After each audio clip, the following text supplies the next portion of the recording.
West ബാങ്കിൽ Israel പുതിയ യുദ്ധമുഖം തുറന്നുവെന്ന റിപ്പോർട്ടുകൾ പുറത്തുവരികയാണ്. ഇസ്രായേൽ സൈന്യം 10 ഫലസ്തീനികളെ വധിച്ചു. വെസ്റ്റ് ബാങ്കിലെ ജൂത സെറ്റിൽമെന്റുകളിൽ ഭീകരാക്രമണം തടയുന്നതിന്റെ ഭാഗമായിട്ടുള്ള ഓപ്പറേഷൻ തുടരുകയാണ് എന്നാണ് ഇസ്രായേൽ പോലീസ് ഇപ്പോൾ വ്യക്തമാക്കുന്നത്. ഇതിനിടെ ഗാസയിൽ മൃതദേഹങ്ങൾ കൂടുതൽ കണ്ടെടുത്തു എന്ന റിപ്പോർട്ടുകളും പുറത്തുവരുന്നു.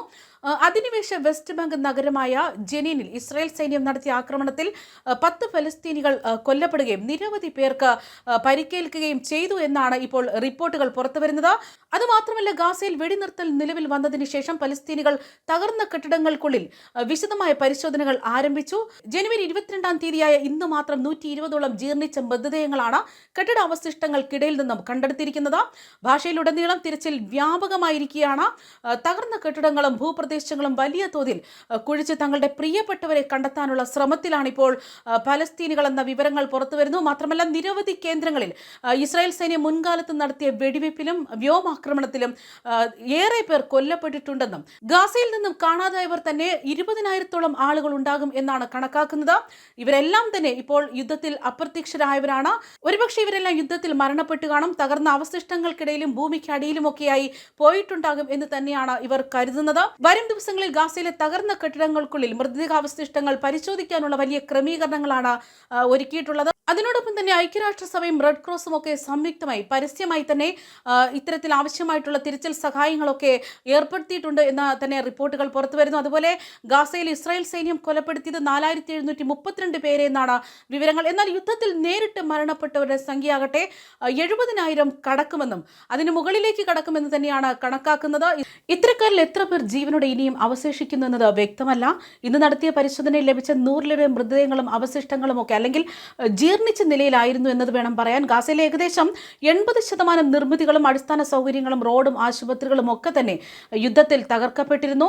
യുദ്ധം എത്രമാത്രം തീക്ഷ്ണമായിരുന്നു എന്നുള്ളതിന്റെ തെളിവാണ് പലസ്തീനികൾ ഇപ്പോൾ അവരുടെ ഉറ്റവർക്കായി മൃതദേഹങ്ങൾ തിരിഞ്ഞ് അവശിഷ്ടങ്ങളിലൂടെ സഞ്ചരിക്കുന്ന ഒരു കാഴ്ച പോലും. അതേസമയം 15 മാസത്തോളം നീണ്ട ഇസ്രായേൽ ഹമാസ് പോരാട്ടത്തിൽ അവസാനം കുറിക്കുന്നത് ലക്ഷ്യമിട്ടുള്ള വെടിനിർത്തൽ കരാർ ഏറെ അനിശ്ചിതങ്ങൾക്കൊടുവിലാണ് പ്രാബല്യത്തിലായത്. അതായത് ഈജിപ്ത്, ഖത്തർ, US എന്നിവരുടെ മധ്യസ്ഥത തയ്യാറാക്കിയ കരാർ മധ്യപൂർവ്വ ദേശത്ത് സമാധാനം പുനഃസ്ഥാപിക്കുമെന്നാണ് പ്രതീക്ഷ. 3 ഘട്ടങ്ങളിലായിട്ടായിരിക്കും ഈ കരാർ നടപ്പിലാക്കുന്നത്. അതായത് 6 ആഴ്ച നീളുന്ന 3 ഘട്ടങ്ങളുള്ളതാണ് ഈ കരാർ. ഇതിൽ ആദ്യ ഘട്ടമെന്ന് പറയുന്നത് ഹമാസ് ബന്ദികളാക്കിയവരിൽ 33 പേരെയാണ് വിട്ടു നൽകുന്നത്. സ്ത്രീകൾ, കുട്ടികൾ, 50 വയസ്സിന് മുകളിൽ പ്രായമുള്ളവർ, പരിക്കേറ്റവർ എന്നിവർക്കാണ് ഇതിൽ മുൻഗണന കൊടുത്തിട്ടുള്ളത്. വിട്ടു നൽകുന്ന ഓരോ ബന്ദികൾക്കും പകരമായി തങ്ങളുടെ തടവിലുള്ള 30 പലസ്തീനുകാരെ വീതം ഇസ്രായേൽ മോചിപ്പിക്കുകയായിരിക്കും ചെയ്യുക. ഇസ്രായേലിന്റെ വനിതാ സൈനികരെ മോചിപ്പിക്കുമ്പോൾ ഓരോ സൈനികർക്കും പകരമായി 50 തടവുകാരെ വീതം ഹമാസിന് വിട്ടു നൽകുമെന്ന് തന്നെയാണ് പറയുന്നത്. കരാർ നിലവിൽ വന്ന് ആദ്യ 3 ദിവസം ബന്ദികളെയും തുടർന്നുള്ള ഓരോ ആഴ്ചയും 3 പേരെ വീതവും അവസാനത്തെ ആഴ്ച 33 പേരിൽ ബാക്കിയുള്ള എല്ലാവരെയും മോചിപ്പിക്കും എന്നതാണ് വ്യവസ്ഥ. ആദ്യഘട്ടത്തിൽ ദിവസവും 10 മണിക്കൂറും ബന്ദികളെയും തടവുകാരെയും ഒക്കെ കൈമാറുന്ന ദിവസങ്ങളിൽ 12 മണിക്കൂറും ഇരുപക്ഷവും സൈനിക നടപടികൾ നിർത്തിവെക്കും. കരാറിന്റെ 22-ാം ദിവസം മധ്യ ഗാസയിൽ നിന്ന് പ്രധാനമായും നെറ്റ്സരീം, കുവൈത്ത്, റൗണ്ട്ബട്ട് എന്നിവിടങ്ങളിൽ നിന്നൊക്കെ തന്നെ ഇസ്രായേൽ സേന പിന്മാറും. വടക്കൻ ഗാസയിൽ നിന്ന് പലായനം ചെയ്തവരെ തിരികെ പ്രവേശിപ്പിക്കും. ഇവർ നിരായുധരാണെന്ന് ഉറപ്പുവരുത്തും. മാത്രമല്ല, പ്രവേശനം കാൽനടയായിട്ട് മാത്രമായിരിക്കും. ഗാസയിലേക്കുള്ള സഹായങ്ങളടക്കം അനുവദിക്കും. ഭക്ഷണം, ഇന്ധനം തുടങ്ങിയവയുമായിട്ടുള്ള 600 ട്രക്കുകളായിരിക്കും പ്രതിദിനം കടത്തിവിടുക. 16-ാം ദിവസം 2-ാം ഘട്ടത്തെക്കുറിച്ചുള്ള ചർച്ചകൾ ആരംഭിക്കും. അതായത് തകർന്നടിഞ്ഞ ഗാസയുടെ പുനരധിവാസം, അടിസ്ഥാന സൗകര്യങ്ങളുടെ പുനർനിർമ്മാണം, ഇതൊക്കെയായിരിക്കും രാജ്യാന്തര സംഘടനകളായ ഐക്യരാഷ്ട്ര സംഘടന ഉൾപ്പെടെയുള്ളവയുടെ സഹകരണത്തോടെ എല്ലാ ഘട്ടത്തിലും തുടരുക.